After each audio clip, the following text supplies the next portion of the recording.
future looks bright, but what key factors determine whether we end up at a utopia or a dystopia?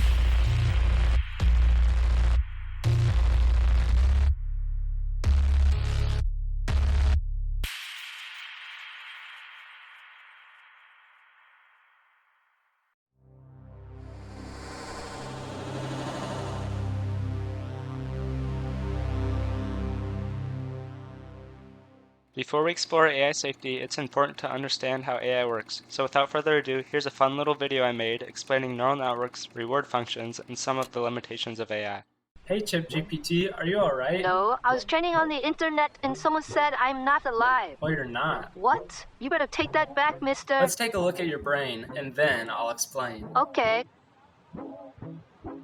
Whoa! Well, if he was alive, he's dead now. Let me explain how a neural network works. Neural networks consist of inputs and outputs. Here's an example. A small image where a white pixel outputs 1 and black 2. These inputs connect to nodes via weights. The node value equals the sum of the input times the weights plus a bias. For example, the neural network could say the image is black if the top output is greater than the bottom, vice versa, and gray if they're equal. We start with random weights and biases. Incorrect guesses lead to slight mutations, while correct guesses mean we keep them. This process resembles natural selection and improves accuracy over time. This reward function is called supervised learning, which classifies things you already know the answer to and can be sped up by using gradient descent or finding the derivative of your function.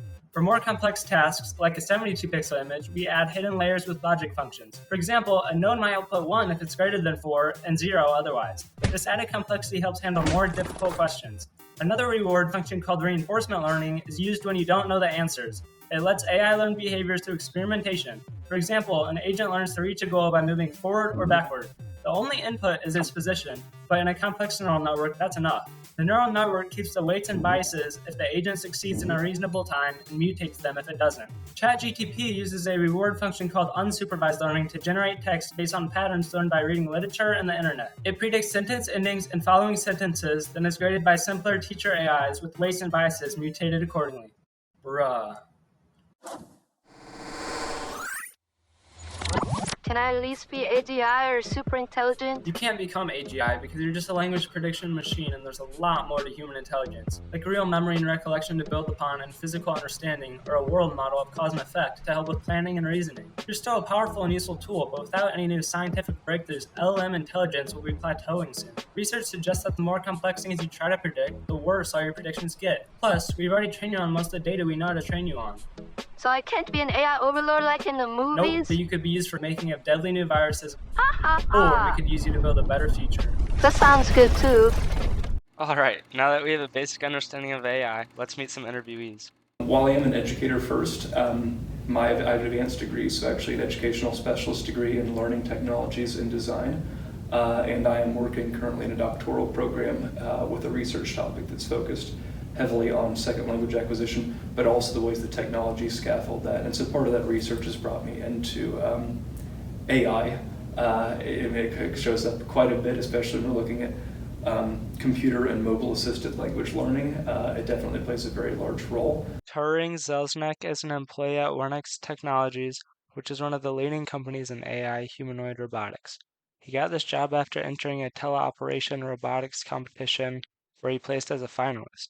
He was still in high school at this point, but loved the people he met at the competition and networked his way into a job at Wernex by asking to do literally any job he could be hired for, and he is now an Android operator and technician at Wernex Technologies. Igor Krawczuk is finishing his PhD in research at the Lines Lab at EPFL, where he focuses on AI, specifically generative models and reinforcement learning for combinatorial domains. He works with areas like circuit design, optimization, and AI governance, with a background in electrical and computer engineering from the University of Munich and a career that focuses on machine learning theory, hardware design, and social impact. Igor brings a uniquely interdisciplinary perspective. Beyond the lab, he's been active in startup innovation, AI ethic advocacy, and policy discourse, pushing for mechanisms that ensure AI systems remain accountable, robust, and aligned with human values. Part of this unique interdisciplinary perspective is shaped by Igor's deep interest with AI's involvement in game theory and algorithmic governance. This is why Igor is one of the best people to explain AI safety topics like making AI systems safe, fair, and beneficial to society. Job loss, a loss of an empathetic worker. Disinformation, first and foremost, would be a safety issue I've seen firsthand. And I say firsthand, I'll tell you right now, within family, like with my parents. How much of your media do you think could be artificially generated? I assume a large amount. People like myself, my wife, others that I know use ChatGPT as Google. It can still hallucinate. That's the term they're using right now in AI, right? It can still have a hallucination. And it's programmed to be confident in its responses. The guy who sold Minecraft to Microsoft quickly also faced this existential crisis of having so much money he could do and buy whatever he wanted to, and then finding purpose. Like, where's that purpose in work? Whoever starts now will probably be in the lead for the rest of time, just with the head start we all have. Should a private company reach a point so large and be so profitable that they should have an effect like that on a state? AI use in the military? I hate it. I hate it. I can't speak on behalf of the company, but if I have any say, we're going to not do any partnerships whatsoever. We have an artificial intelligence controlling a heavy robot that can move really fast, and there's always inherent danger in that. We have never left a model unsupervised before, ever. I think it's reasonable to assume that we would have AI supervisors for this, because they would be really good at recognizing when stuff goes wrong. But what if the AI supervisor goes wrong? Heidi Klart of Trail of Bits made like a wonderful post where she kind of like explained that the AI safety crowd conflates functionality with safety. And they say the only way to have a safe system is to train it successfully on this loss that is both function and safety. And that's not how we do safety engineering. Like, the way we do safety engineering is you have functionality over here, and completely orthogonally we have defined how this thing will be safe, and we just shut it down in a safe way whenever it leaves these parameters. Another one not really thought of is the data privacy aspect. One of our contractors didn't want their employees' faces to be in the data set. We can't train models without physically being in the space to localize.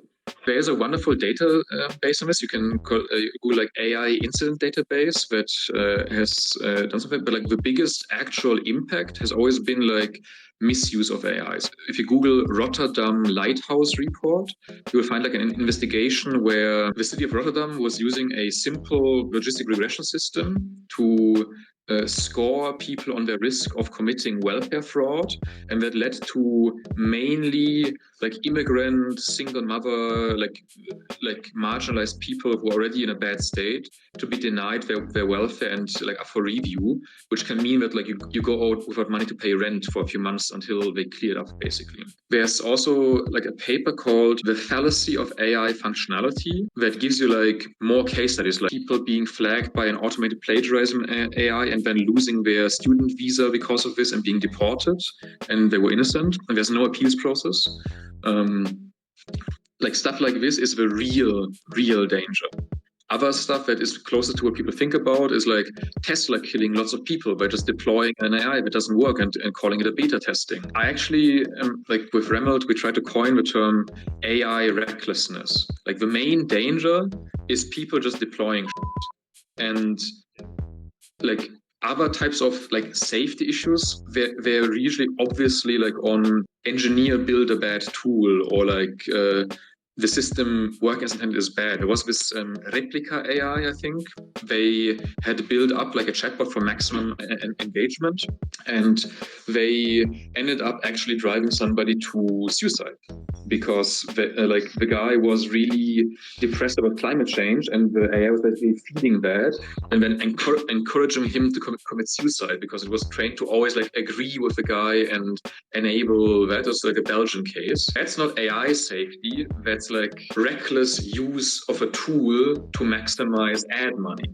But there's also lots of these cases that just aren't shown.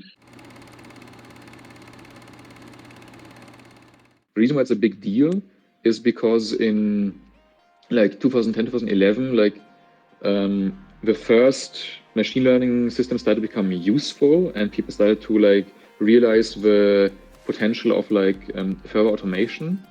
And this has been happening before already. Like in the first AI boom around expert systems, people had the same thing. Like, oh, wow, these symbolic rule engines or expert systems have become so useful that we can build like business logic in them. And nowadays we don't even think about it anymore, but databases like SQL used to be like hot shit. That was like AI, that was like symbolic AI. And now it's become so normal because everybody understands them, and they have changed the world, but they weren't getting a risk. What has happened now is that we have pushed into domains where we have like fuzzy specifications, where we say, please solve this task, but I don't know exactly how to write down in if-else trees, but I can specify it mathematically with a bit more involved things and some data. I can say, please find me like a dog and cat classifier, and by dog and cat I mean everything that kind of looks like this. And then you have like a tractable amount of data you need to collect. And with that, giving the business value, and people started like building cool stuff out of it, you had people paying notice to this, and some of these people were Nick Bostrom and Eliezer Yudkowsky, who then really popularized the like anxiety around tech. In every technological innovation, you have well-founded anxiety, stuff like the Luddites, so like people who are actually being pushed out of their quality of life with technology by powerful people without being asked, and that's a reasonable one. And then you have like the wavies, people who say like, oh no, the 5G tower is giving me headaches because it's just technology, it's just novel. And Bostrom is like a professional paranoiac. I think he said that in an interview once. And he explored like the extreme cases of how things could possibly lead to extinction. And Yudkowsky like read his book and started writing his own stuff and popularized it in Silicon Valley. And then they got funding. They got funding by, amongst other people, Peter Thiel and a bunch of other Silicon Valley tech bro billionaires who basically just fund like weird ideas that align with their politics. And like from that, it took off, basically. Like they hit the right combination of mixing in with the rationalist community, with the EA community, with a bunch of other people, and they are selling a new like capitalism compatible vision with reality. What I mean by that is not necessarily all capitalism bad. It's just like, if you want to have a good career, but you also want to feel like you're saving the world, then AI safety is a good gig, because you can basically be doing whatever you want under the guise of AI safety. Like, for example, committing industrial amounts of copyright infringement in the case of OpenAI. And you can always claim, oh, but it's to save the world. And that story is why it's a big idea, together with being useful to billionaires. Because billionaires and powerful people right now, it's just like there are like roles in this society where you get to make the rules and where you get to basically deploy capital because you have it. And then if you're in that role, then you benefit from everything that allows you to just hard code rules and express things in an automated way. Basically, then you can scale it up. You don't need to ask for permission from humans. And you also benefit from something that I've been starting to call like algorithmic obfuscation.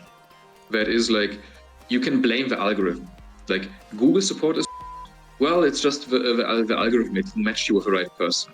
Like you have like the Uber price gouging you, or just the algorithm. It's not price gouging, it's just algorithmic pricing. Why can it be difficult to develop a completely safe AI? Yeah, so like I have like a very simple answer there. Like it's not.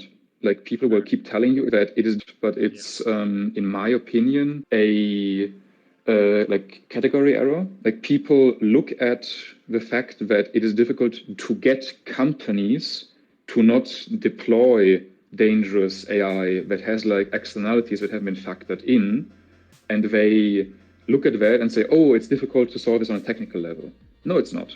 I have on my website, on one of my blog posts, I have like the claim that the only interesting problem in AI safety, in terms of like alignment and other things, is the principal agent problem, or like good governance. Like just how do you get a government or a corporation, something that is made out of different actors, to do what is intended by these actors.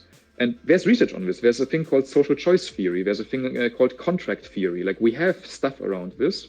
just not a technical problem. You just need to solve the political problem, the coordination problem. And now that is challenging, but that's just politics. That's just economics. That's democracy. Like it's easy. The reason why people think it's difficult because they do a category error and they confuse the idea of getting the company or the people using the AI to behave in a socially productive way and to not impose externalities on other people.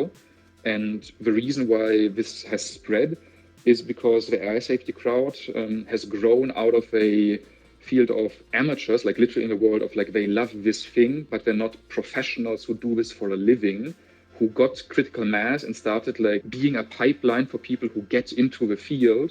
And now we have people, professors at Stanford and Cambridge who know their shit, but in my opinion, they have been kind of like pre-biased to interpret everything that is simply the machines not working as a sign of some dire things to come because they're convinced there is something magic or dangerous hiding in it. And they're misinterpreting things and doing that same category error, but then giving it validity. And you get like a cycling effect of you are now talking to me and like you got like into this, I assume somehow via either less wrong or EA or something around that bubble or some online presence. So like there's like a pipeline for this now. And it feeds you directly this thing of, okay, this is very dangerous, and you have lots of rationalizations. But if you stop for a second and ask questions like, what is AI and how concretely could it be dangerous? You will find that you only see recursive speculation. It's never pointing at something and showing, okay, see, here it failed already, and this is why it's dangerous. It's only, so here it failed, and it's not exactly like it failed. It's like it was surprising for some people, but some people predicted it, but and then they extrapolate to danger instead of this more simple thing of it's easy to do, we just don't do it, and the difficult thing is to get people to do proper software, proper ML, and proper like safety mechanisms in deploying products. Sorry for the long answer, but I felt it was important to justify my position. There's two parts. First of all, it needs to be safe for the user. The way we train models is like they're black boxes. We have no idea what they're actually doing in the moment. After the fact, we can go back and evaluate and learn from, and we can make educated guesses after the fact what it's going to do. But in the moment, we don't actually know what a model is doing because the way it thinks is so fundamentally different from us. I think it's impossible to say something's completely safe because we never truly know. We can get close with XAI. The other aspect is just how do you make the AI safe from the user, right?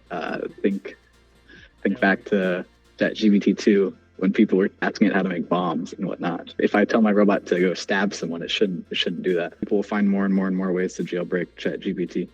We need to find ways to stop them from jailbreaking it. Are you guys mainly dealing with like computer vision? So if you're looking at stuff, it's like the neuron heat maps to see what decisions it's kind of making? Yeah, exactly that pretty much. The only thing that could kind of screw us up is if we decide to like arbitrarily push for that because it's cool. Like the people that are the most dangerous right now are the people who have drunken the AI safety Kool-Aid and think they need to be the first ones making the AGI system to align it, i.e. OpenAI, Anthropic, and so on, because they're the ones convincing billionaires and everyone else that this is super important, super dangerous, we need to push. Instead of just letting things play out in a less concentrated way. How do you think we can make sure people aren't using AI for bad things? Make them legally liable for everything they do. Like this is like a pretty radical thing, but like my like politically unviable but technical solution for doing that is make everyone legally responsible for what their software does, because AI is just software. So that means like hold software engineers to the same standard that a physical engineer is being held to. Like if we build bridges the way we build software, people would be dying every day. But if you have like this design principle, and I can give you a concrete example for how you could do that. Like OpenAI, imagine the chat interface, it colored by default the words that the AI produces with like probability that word got, and then you can like hover over the word and you see like alternative words that could have gone there, and like you see like the thought process of the AI, and you just make it clear that it's an AI. It's not a human behind a chat interface. It's an algorithm. And if you want to be like really hardcore, you could have like the slot machine style thing to have the words arrive. So you really kind of see that it's like a random process that generates this. Because even like this interface level, like we are monkeys, and the monkey sees a text that looks human. He thinks it's a human. The monkey sees a text that comes from a machine. It's gonna take that with a grain of salt. Like approach this as a technological human use problem, and not as if a single person has access to this tool, then they might destroy the world. Like as soon as you go into that mode, this like super intelligence mode, then nothing except being the first ones will save you. And then that's the justification why it persists, because that's what allows you to get billions of dollars and be OpenAI, because you can then sell the danger that you created. Write down your assumptions, write down whether reasonable, write down how you're going to enforce them, and then like that makes that particular system safe. Not only transparency, also just like commitment to specifications. So like let's think of like language model. Like if you write down in your specification, use case is single person in an interactive session, then you need to enforce that. You can say, we assume the user is like law-abiding citizen. How do we enforce that? You need to put a credit card or you need to do like the ID verification thing, because like your thing is super smart and you don't want it to like teach somebody how to hack. And then like you say, this agent is as safe as somebody having access to Google and Wikipedia, and a person who will summarize to them in easy language. And then these are like your reference points. Accelerated research, awesome, cool, but a measured rollout. There probably needs to be some sort of a board overlooking that and then measuring what a rollout looks like, because a lot of these things could have large effects. I think like the Google Zero style thing is like the best way to go. I don't think it's unreasonable to first email like a bunch of researchers and give them like a demo where we can play with it, and then like ask them, okay, how do we do this responsibly? And you also email like your heads of state and stuff like this, and give it to some democratic review process. We could use some of the money that is being spent on the Center for AI Safety for that. Like right now, all of this billionaire funding is going into spreading the myth of the danger of AI that's gonna like get unleashed by accident. It's gonna lie to us. And instead, we could simply like use that money to get more people like AI literate and doing stuff like this. If you just actually try to make it safe and think about like the frictions that you can put into place, you can make it safe. The bad guys always go for the people most vulnerable. So even if you educate yourself just a little bit on whatever inherent dangers that do exist, as long as you're aware of those, then you'll do yourself a lot of good. Learn, don't just expect. You got to go out of your way and learn what this is, what it means. And part of that's now going to be incumbent on schools, I think. Asking people concretely, like how exactly are things going to go badly? And then checking that with like constraints that you can come up with and asking for specific, non-speculative answers to that. And then the second one is like asking the question, what would convince you that this isn't a big deal? Do you have something that would be true and it would not make you worry about this?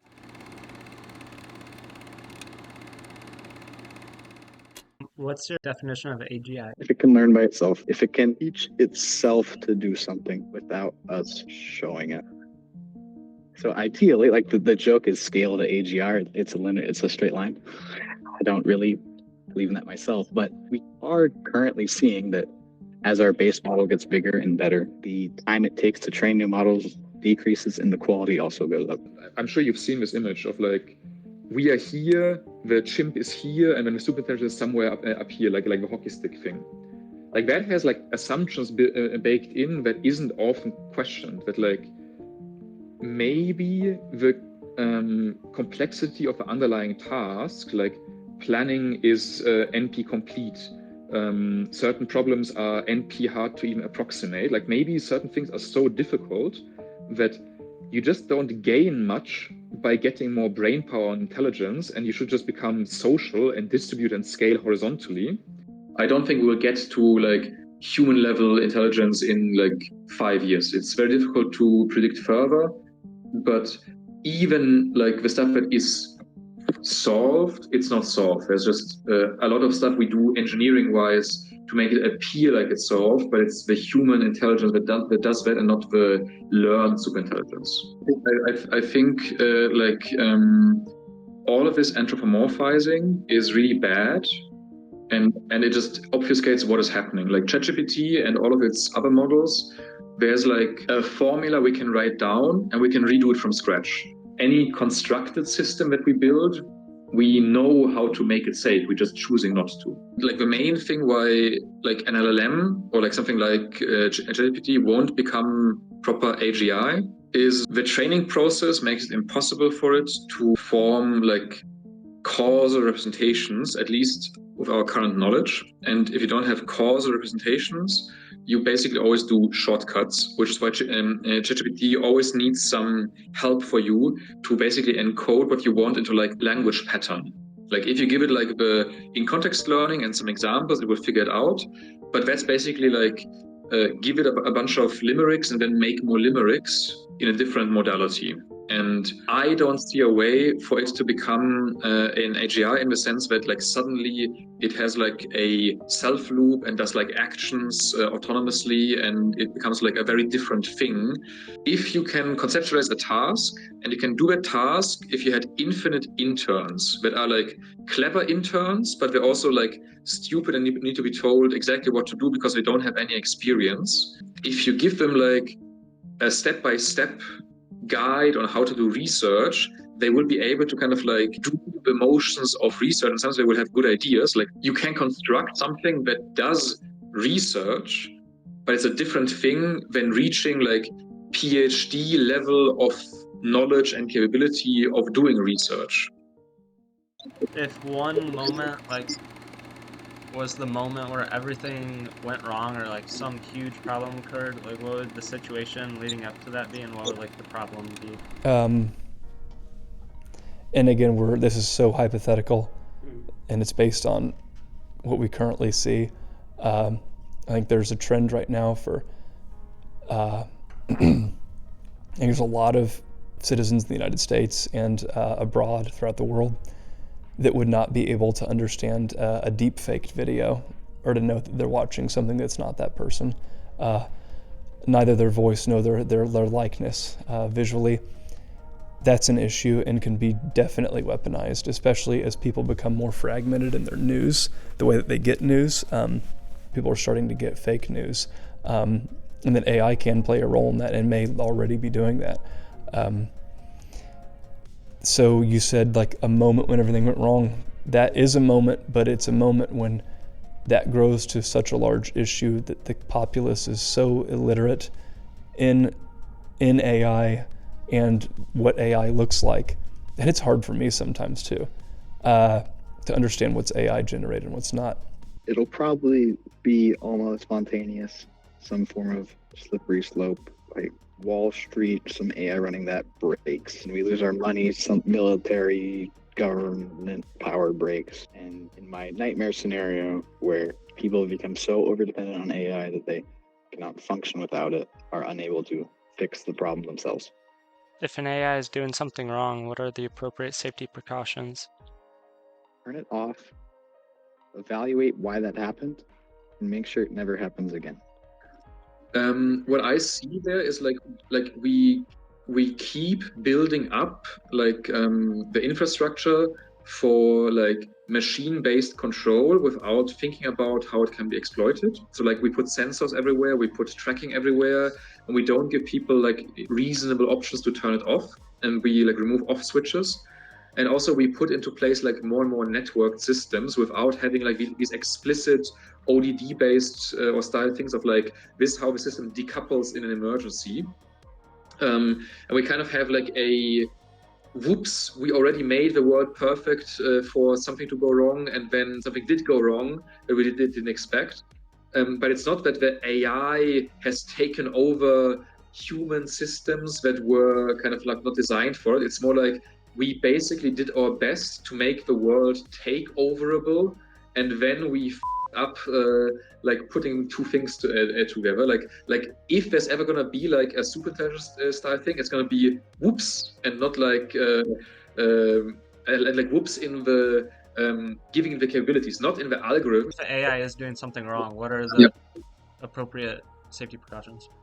Like my generalized algorithmic ODD project, if I can plug it again, but like more concretely, like basically the same thing that you would do with a human. Like financial companies force their humans to take vacation, like 2 weeks block vacation. So they have to hand over to another human. And then usually if you're doing some shady within those 2 weeks, it kind of like becomes visible what you did. So that's like a safety mechanism and stuff like that. Like have like down times where the system just shuts down and is replaced by another system that is completely independent and can't coordinate with the system.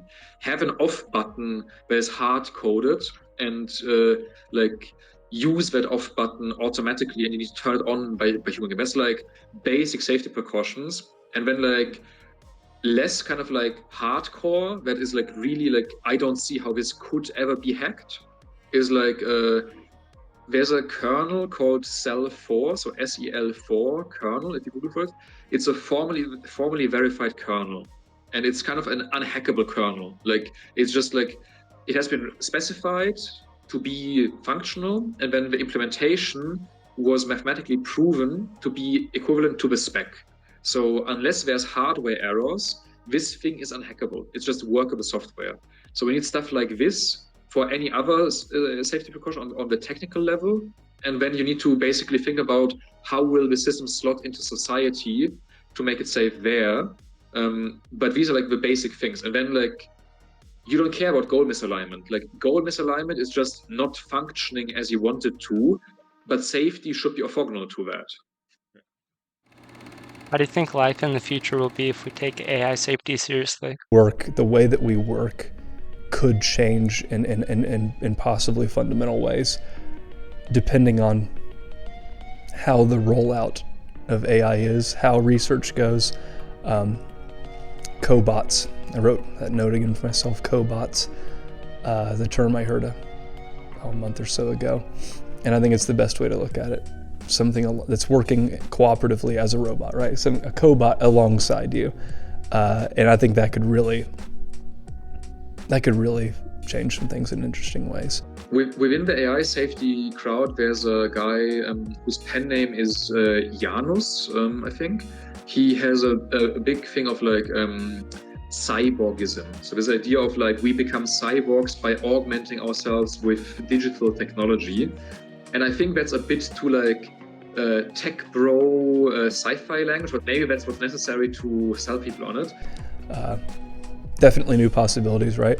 By not having to spend time doing a lot of the stuff that AI might be able to do for us. All the stuff that I don't want to do, I will just have AI do. I don't like doing the dishes, so I'll have AI do the dishes. I don't like writing emails. AI will write my emails. My work that I do like to do, I can still do. I'm very optimistic about all this stuff. I think the best case scenario is that we use this in a way that further democratizes the world, that kind of like makes the world more accessible for people, and we share more power, and we basically start just negotiating over where we allocate our resources more directly, and then we execute this more. And we basically focus our human activities on enjoying life and figuring out like what is worth doing as a society, as a species. It is a really dangerous thing because people will look to, we can have the AI handle the unemployment benefits, so we need to spend even less on these people. And that's not the right way to go. That way lies madness. I think like if we move away from AI as like machine learning and more like computer science, there's a thing you can do there that is simply transparency enabling. And I don't mean blockchain, like the cryptocurrency bros are like as bad as the AI safety bros, but you can simply make all governmental records like signed cryptographically for verification and then publish them via torrent by default. And only stuff that is explicitly protected is not shared that way. And you have like a massive improvement in transparency. And then you can have like internal regulation that all government like activity is tracked not with a blockchain as in crypto, but just with a blockchain as in you take a bunch of data, you have the hash from a previous bunch of data, and you hash it together to produce like the next hash, and that forms like a verification chain of blocks.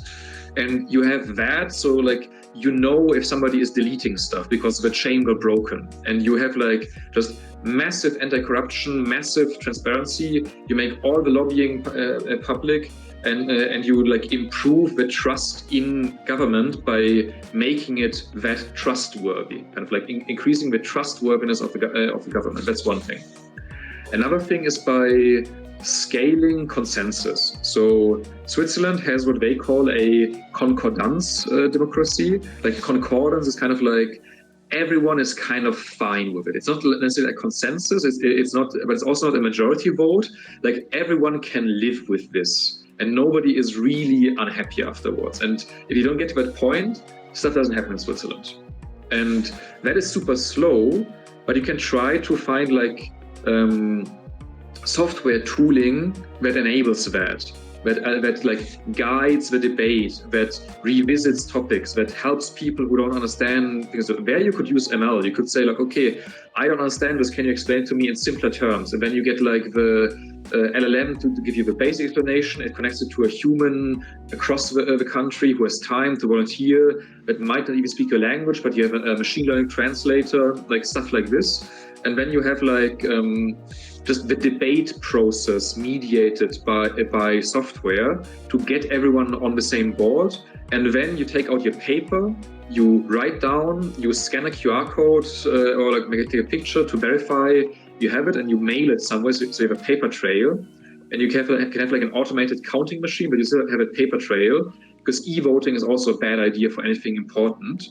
And you can probably use e-voting and stuff like this in less risky things. So for example, having like more like democratic, like committee-based decision-making in companies, but still having it as efficient as having like one guy do a decision. You could do it via e-voting. You can say like, everyone needs to vote at a certain point, and the AI queries you, and it's your job, so you have to do it. But the decision is then taken like by a committee that is actually like, everyone is still like responsible for it. They have skin in the game. There's no diffusion of responsibility. And you need to design this process accordingly. You need to go into game theory and mechanism design to really like make a system that works with the human psyche to actually get engagement and responsibility taking and stuff like this. And with this, you teach people more responsibility by actually giving them more power, and you will like produce more people who will then use that expertise of also going to politics, and you get like more engaged citizens through this. And through that, you can then also try to do like actual small government by like pushing things down into like state level or communal level, because now you have like efficient processes for coordinating like atoms of decision making, and that allows you to also limit the blast radius of the politics being bad. So like that's the way I see genuinely how software can help, and people are doing this. Like the GovTech sector is booming. It just needs to be done like in this way that starts with assumption that if you give like people like you and me the kind of like security, like financial security, and the time to engage with issues, and like the tooling to do so, you can actually trust your citizens, and then you can get good stuff from that. And you need to keep the design principle in enhancing and augmenting human decision making, not in taking it away and fully automating things. It shouldn't be the LLM reads your tweets and then from that infers what your desires are and then votes for you. Like, no, like that's AI is really unique because it's one of the few things where people recognize ahead of time that it will actually have an impact. My go-to example is the internet. Everyone thought it would just be a fad, and look where we are now. Our current status, where we do have like the internet, where you can have this type of conversation, where you can make a documentary like this, and like you found me, and you might have found like one of a few people who will give you like my perspective on this type of like AI safety thing that attempts to get you to not just parrot the OpenAI line of, oh, it's super dangerous and we don't have to control it.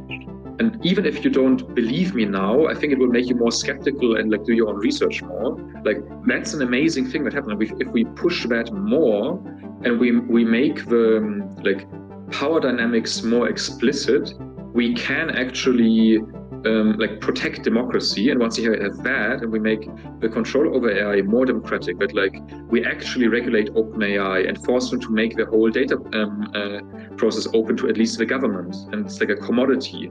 Like we just turn AI into a commodity or infrastructure thing, like we do for a cable, like internet cables or water pipes. Then you have it solved. It's a few like law codes that need to be passed, and all it takes is framing the narrative around power instead of some sci-fi existential threat or that like Skynet is going to take over if we don't do the incantations just right at the training process.